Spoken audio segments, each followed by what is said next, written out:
Welcome again there, guys. Brian here at 3TR, and welcome to the episode of the People's Questions, where I answer all the questions that you guys have sent me over the past week.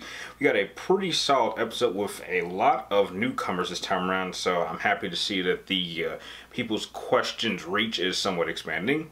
Before I begin, I would just like to let you guys know that if there is a question that I don't answer in this video, be sure to check the comment section of the last video, because chances are maybe someone already answered it, or perhaps I just didn't have time, or more or less some of you actually sent in a second question and I only answer one question per person to keep it fair. So, jumping right into the first question, coming from Cassie J. Williams, who wants to know, what are the thoughts of the possibility of Cleos taking on Mayan and Egyptian gods in future God of War games?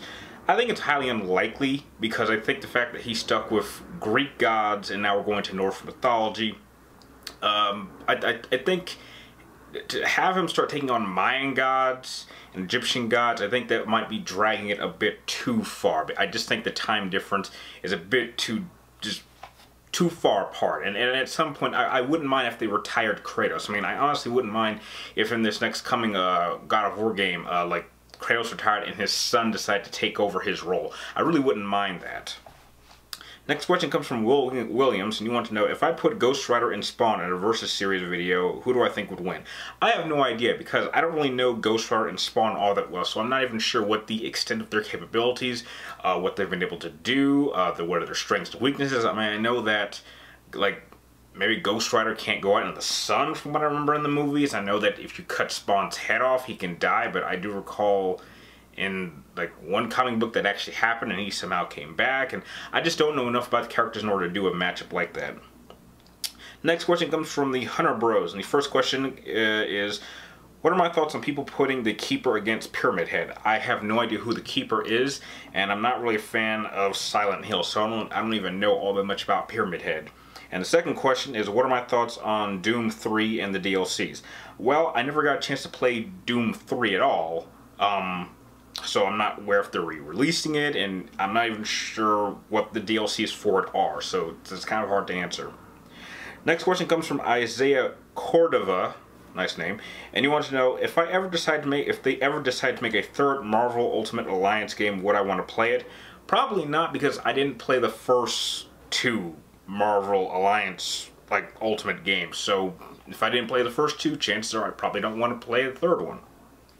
Next question comes from Hipsy123, which I think is the first newbie of the episode, and he wants to know, who would be my top 3 favorite Final Fantasy antagonists? Oh, that's an easy one. My top 3 would be Seymour from Final Fantasy X, Kefka from Final Fantasy VI, and I'm going to go with Exdef from Final Fantasy V. I think those are the 3 that stand out the most. I know that some people would pick Sephiroth. I think Sephiroth is a bit overrated, especially when you do a little bit digging. And I think Sources D is probably just one of the strongest magic catches, but we don't really get to know much about her. I think those 3 that I picked, those are the ones I think I was like the most frustrated towards. Next question comes from Shadow Wolf. You want to know, have I ever played Spec Ops: The Line? And if I did, what was my favorite part? I think my favorite part, my favorite sequence in general, it was this part where you and your team were going through like this abandoned mall. And there was this one section where there's this glass frame, and you could see how much of the mall is actually under sand. And what happens is you actually shoot, like, you're fighting like a bunch of enemies and they're like right below you, and you shoot the glass, and like all this sand just comes down and just wipes them all out. I thought that was like a really cool sequence that's still stuck with me. Next question comes from Die Drive CJ. You want to know, what was my favorite subjects back when I was a little Jimmy? Not sure what that term is for, but if you mean if I was younger, I was more fond of either history classes, and my favorite class without question was my digital media class that I had when I was a freshman in high school.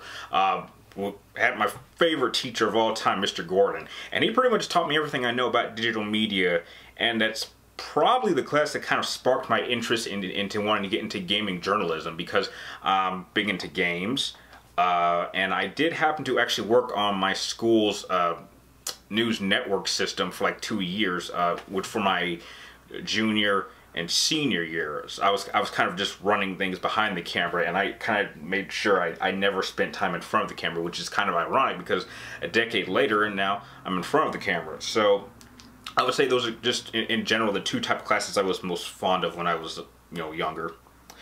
Next question comes from Santiago Scarpino. You want to know which weapons in Devil May Cry 3 and 4 would I say was my least useful? Okay, the most least useful weapon in Devil May Cry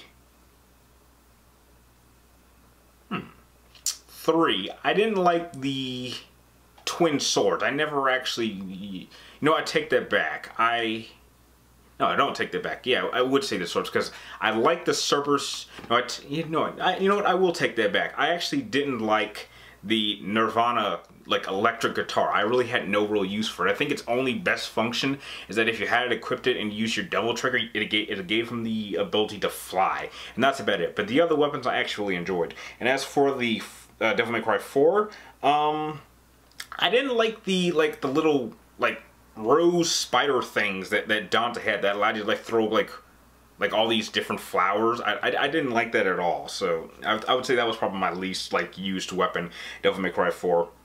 Next question comes from Rain932, and you want to know who is the weakest character from any friends who I think could beat Sephiroth on a one-on-one fight. You know, that's kind of hard to pick. I mean, if you want to pick weak characters, then it's kind of difficult to call, because I would say that you need to be incredibly strong to take down Sephiroth, and there's certainly a number of characters from other franchises I think could do it. But if you're talking about the weakest, then the entire roster would have to be incredibly strong in order to come up with a character like that, so I can't really think of any.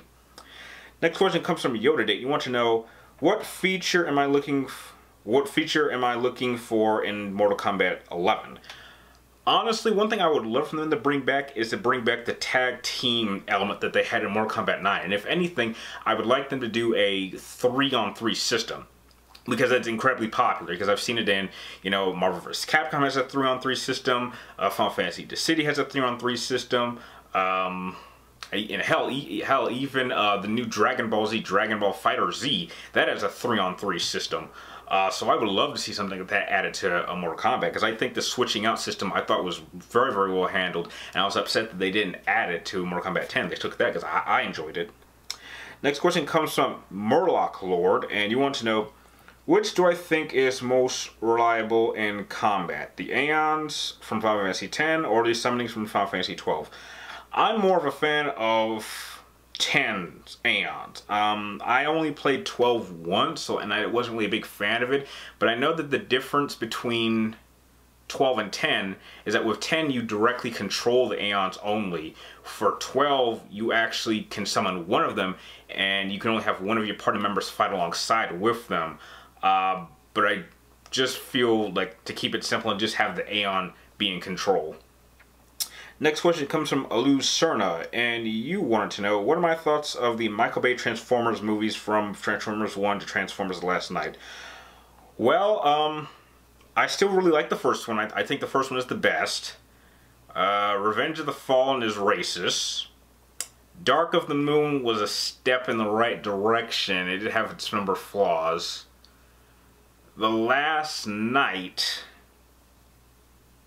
was too long, and I'm forgetting one. It's like Age of Extinction with the dinosaurs. I just thought that they were dragging it out a bit too much. It just felt like they were making things up as they went, instead of having a cohesive story that moved smoothly from story to story. You never felt like each movie was building off the last one. It just felt like each one had their own unique plot, and you could mix them up and not even know the difference. Next question comes from J-Bet. You want to know, am I excited for Shadow of the Tomb Raider? Hell yeah, I'm excited for it.